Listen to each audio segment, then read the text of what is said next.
ទស្សនិកជនទាំងអស់គ្នាខ្ញុំបាទថាត្រាជាទីប្រឹក្សាផ្នែកលក់រថយន្តឆាងអានប្រចាំ OMA Cambodia បច្ចុប្បន្ននេះរថយន្តឆាងអានមានវត្តមានជាច្រើននៅលើដងវិថីដោយសារតែមានការទុកចិត្តពីអតិថិជនជាពិសេសលើការ design រូបរាងដ៏ប្រណិតដែលមានការចូលរួមពីប្រទេសចំនួន31ក្នុងនោះមាន4ប្រទេសធំៗគឺជប៉ុនចិនអាល្លឺម៉ង់និងអ៊ីតាលីហើយនេះគឺជារថយន្តឆាងអាន CE 55 Plus ដែលមានការគាំទ្រច្រើនខ្លាំងមែនទែនពីសំណាក់អតិថិជនសម្រាប់តម្លៃត្រឹមតែ$30,000ស្ដើងតែប៉ុណ្ណោះជាមួយនឹង option ទំនើបពិសេសជាច្រើនដែលបានបំពាក់មកជាមួយនឹង CE 55 Plus នេះថ្ងៃនេះខ្ញុំសូមលើកយក95ចំណុចនៃមុខងារសំខាន់ៗរបស់ឆាងអាន CE 55 Plus តោះចង់ដឹងថាមុខងារសំខាន់នេះមានអ្វីខ្លះសូមទស្សនាវីដេអូនេះទាំងអស់គ្នាបើនិយាយពីការរចនារូបរាងរបស់ឆាងអាន CE 55 Plus model ឆ្នាំ2025នេះវិញគឺមានសភាពស្អាតប្លែកជាមួយរូបរាងគួរឲ្យទាក់ទាញខ្លាំងមែនទែនតោះឥឡូវក៏លេងមកមើលការរចនារូបរាងផ្នែកខាងក្រៅទាំងអស់គ្នាចំណុចទី1រថយន្តនេះបានបំពាក់មកជាមួយនឹងម៉ាស៊ីនសាំងមានចំណុះ 1.5 លីត្រ turbo អាចបង្កើតកម្លាំងសេះបានរហូតដល់185 PS និងកម្លាំងរមួលរហូតដល់300 Nm ស្ទុះខ្លាំងសន្សំសំចៃសាំងតិចមែនទែន100 km ស៊ីត្រឹមតែ6ទៅ7លីត្រប៉ុណ្ណោះចំណុចទី2ប្រអប់លេខ7វគ្គអូតូ Dual Clutch Transmission ចំណុចទី3ទំហំរបស់រថយន្តដែលមានប្រវែងបណ្ដោយ 4515 មីលីម៉ែត្រទទឹង 1865 មីលីម៉ែត្រនិងកម្ពស់ 1680 មីលីម៉ែត្រចំណុចទី4ឆាងអាន CE 55 Plus បានបំពាក់មកជាមួយប៉ាណា design រាងជាកញ្ចក់ដូចត្បូងពេជ្រមើលពីជ្រុងណាក៏ស្អាតនិងមានអំណាចចំណុចទី5ចង្កៀងគុជ LED ផ្នែកខាងមុខជះពន្លឺបានជាង200ម៉ែត្រភ្លឺច្បាស់ល្អចំណុចទី6ផ្លិតទឹកអូតូ Front Wiper with Rainfall Sensor ចំណុចទី7ប្រព័ន្ធបិទបើកភ្លើងហ្វាដោយស្វ័យប្រវត្តិចំណុចទី8ប្រព័ន្ធសេរីកម្ពស់ភ្លើងរថយន្តងាយស្រួលដល់បងបើកបរនៅពេលយប់ចំណុចទី9ភ្លើងកាត់អាប់លម្អពេលថ្ងៃ Daytime Running Light បង្ហាញពីភាពស្រស់ស្អាតនិងស៊ីវិល័យចំណុចទី10មុខងារ Follow Me Home មកភ្លឺផ្លូវដើរចូលផ្ទះឬទីងងឹតចំណុចទី11ខែលពិសេសការពារម៉ាស៊ីនផ្នែកខាងក្រោមរបស់រថយន្តចំណុចទី12ដៃសណ្ដោងផ្នែកខាងមុខចំណុចទី13ប្រព័ន្ធរ៉ាដាសម្រាប់ជំនួយមុខងារសុវត្ថិភាពចំណុចទី14កាមេរ៉ាសុវត្ថិភាពផ្នែកខាងមុខរថយន្តចំនួន1គ្រាប់ចំណុចទី15មុខងារកញ្ចក់ក្តោបអូតូ Lock និង Unlock ចំណុចទី16មុខងារកម្ដៅកញ្ចក់ឆ្វេងស្ដាំចំណុចទី17ភ្លើងសញ្ញោខាងក្រៅកញ្ចក់ទាំងសងខាង Hazard Light ចំណុចទី18កាមេរ៉ាសុវត្ថិភាពនៅផ្នែកខាងឆ្វេងស្ដាំរថយន្តចំនួន2គ្រាប់ចំណុចទី19ប្រព័ន្ធ Keyless Entry ចុចបិទនិងបើកទ្វារដោយមិនចាំបាច់ចុចសោរថយន្តចំណុចទី20ស៊ុំផ្នែកចំហៀងរចនាបែបស្ពណ៌ដែលលើកសម្រស់រថយន្តបានមួយកម្រិតទៀតចំណុចទី21បន្ទះជ័រការពារកង់របស់រថយន្តចំណុចទី22យ៉ានកង់អាលុយមីញ៉ូមទំហំរហូតដល់19អ៊ីងចំណុចទី23ប្រាំងឌីសចំនួន4គ្រាប់ចំណុចទី24បានបំពាក់មកជាមួយប្រព័ន្ធហ្វ្រាំង ABS និង EBD ចំណុចទី25ប្រព័ន្ធជំនួយក្នុងការអបប្រាំង Electronic Brake Assist ចំណុចទី26ប្រព័ន្ធជើងក្រោមផ្នែកខាងមុខប្រើប្រាស់បូមប្រេងបូកជាមួយនឹងឫស្សីចំណុចទី27ប្រព័ន្ធជើងក្រោមផ្នែកខាងក្រោយប្រើប្រាស់ជាមួយនឹងស្លាបប្រជៀវរក្សាលំនឹងរថយន្តបានល្អចំណុចទី28តម្រូវដំបូលខាងលើអាចផ្ទុកអីវ៉ាន់បានរហូតដល់50គីឡូក្រាមនៅពេលដែលកំពុងបើកបរនិងអាចផ្ទុកបានរហូតដល់70គីឡូក្រាមនៅពេលកំពុងចតចំណុចទី29គឺមានដៃថែបចំនួន2ដើមសម្រាប់ការពារផ្នែកចំហៀងសងខាងនៃរថយន្តចំណុចទី30ចង្កៀង LED ផ្នែកខាងក្រោយភ្លឺច្បាស់ល្អនិងទាន់សម័យចំណុចទី31បានបន្ថែមមកជាមួយកាំង spoiler ផ្នែកខាងក្រោយបែបស្ពណ៌ចំណុចទី32បំពាក់មកជាមួយអំពូល stop ផ្នែកខាងក្រោយចំកណ្ដាល spoiler ផ្ដល់ពន្លឺភ្លឺច្បាស់ល្អនិងសុវត្ថិភាពចំណុចទី33កាមេរ៉ាសុវត្ថិភាពនៅផ្នែកខាងក្រោយរថយន្តមានចំនួន1គ្រាប់ចំណុចទី34បំពាក់មកជាមួយ sensor ចំនួន4គ្រាប់ជំនួយក្នុងការចូលចតចំណុចទី35ប្រព័ន្ធ ultrasonic sensor សម្រាប់ប្រាប់ពីកម្រិតពីរថយន្តនិងជញ្ជាំងចំណុចទី36បានបន្ថែមមកជាមួយដៃសណ្ដោងនៅផ្នែកខាងក្រោយចំណុចទី37បានបំពាក់មកជាមួយនឹងបំពង់ស៊ីម៉ាំងភ្លោះដែលមានការ design មើលទៅស្រស់ស្អាតនិងស៊ីវិល័យចំណុចទី38ប្រព័ន្ធកាត់បន្ថយផ្សែងពុលចំណុចទី39បិទឃ្លុបក្រោយដោយស្វ័យប្រវត្តិ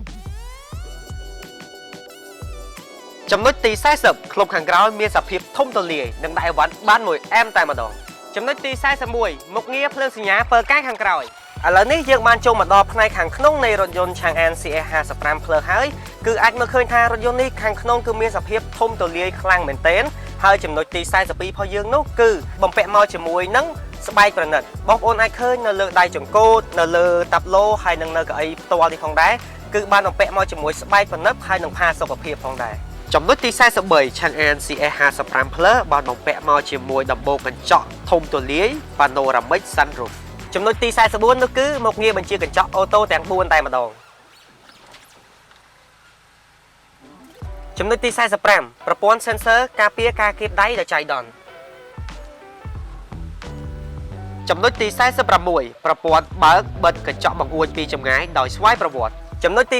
47ប្រព័ន្ធបិទបង្អួចនិងដំបូលកញ្ចក់ខាងលើដោយស្វ័យប្រវត្តិនៅពេលដែលមានភ្លៀងធ្លាក់ចំណុចទី48ឆាំងអាន CS55 Plus បានបំពាក់មកជាមួយកៅអីធំទូលាយស្បែកប្រណិតបែបស្ពណ៌ចំណុចទី49មុខងារកៅអីអូតូដែលអាចកំណត់បានរហូតដល់6របៀបចំណុចទី50រថយន្តនេះមានកញ្ចក់មើលក្រោយអាចកាត់ចំណាំងផ្លាតបានចំណុចទី51កុងទ័រ Digital បង្ហាញព័ត៌មានមានទំហំរហូតដល់10អ៊ីង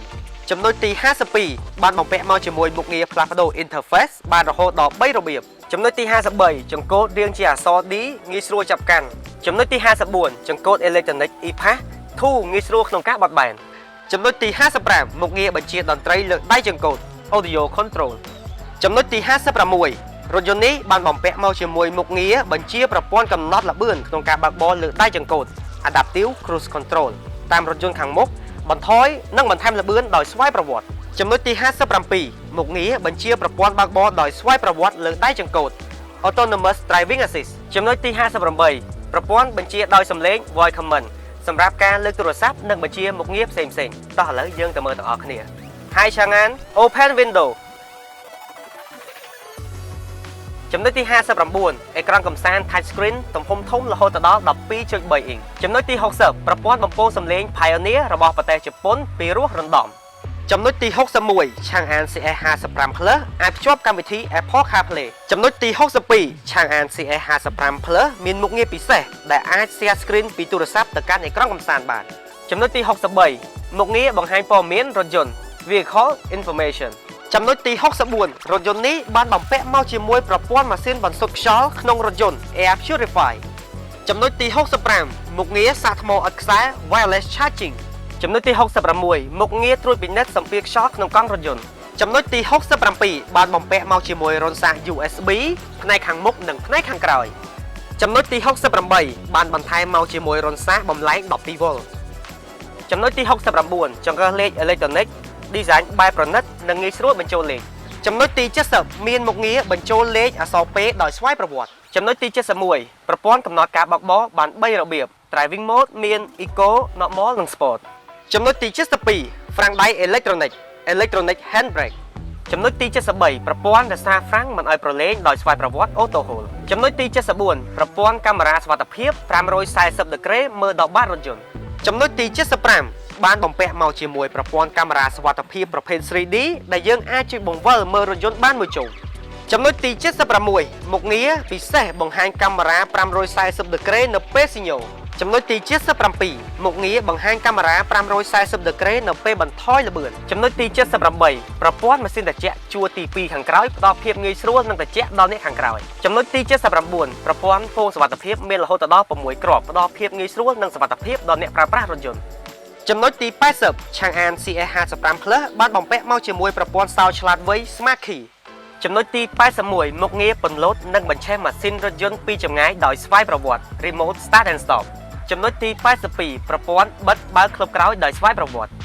ចំណុចទី83មុខងារចាក់សោរថយន្តដោយស្វ័យប្រវត្តិនៅពេលដែលដើរចេញពីរថយន្ត Intelligent Lock ចំណុចទី84ប្រព័ន្ធកំណត់ការផ្លាស់ប្ដូរមុខងារផ្សេងៗតាមតម្រូវការ Custom Button ចំណុចទី85ប្រព័ន្ធផ្ដល់សញ្ញាគ្រោះថ្នាក់ពេលមានឧបសគ្គឬអ្នកថ្មើរជើងឆ្លងកាត់ Forward Collision Assist ចំណុចទី86ប្រព័ន្ធចាប់ហ្វ្រាំងបន្ទាន់ដោយស្វ័យប្រវត្តិពេលមានឧបសគ្គខាងមុខក្រោមកុងទ័រ60 km Autonomous Emergency Braking ចំណុចទី87ប្រព័ន្ធផ្ដល់សញ្ញាគ្រោះថ្នាក់នៅពេលថយក្រោយ Rear Cross Traffic Alert ចំណុចទី